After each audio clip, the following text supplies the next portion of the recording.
В состав пожарно-профилактической комиссии, которая еженедельно проводит профилактические рейды, входят представители отдела надзорной деятельности, Управления гражданской защиты, Сибайского территориального комитета, Министерства экологии и природопользования республики, органов внутренних дел, средств массовой информации.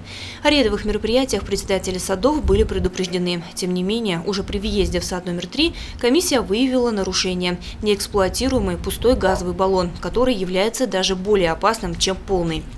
Далее в ходе проверки внимание обращалось на наличие источников воды, которые в случае чрезвычайной ситуации будут необходимы для тушения очагов огня. Как выяснилось, возможности для пожарных заправиться водой на территории садового общества номер 3 не имеется. На помощь могут прийти только близлежащие водоемы. Все выявленные нарушения были зафиксированы на бумаге с целью их дальнейшего устранения.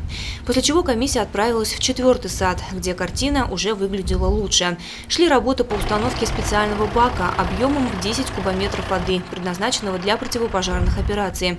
Вдоль дорог и при въезде в сад установлены плакаты по пожарной безопасности. Имеется специальный кран на случай чрезвычайных происшествий. На 8 июня 2017 года на территории городского округа города Сибай произошло у нас 33 пожара, в том году 25.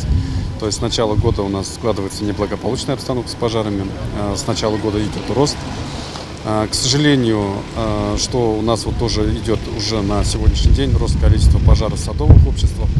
На сегодняшний день произошло уже 3 пожара. 2 пожара произошли в 11-м саду и 1 пожар в 6-м саду. В ближайшее время подобные пожарно-профилактические рейды пройдут во всех садовых обществах Сибая.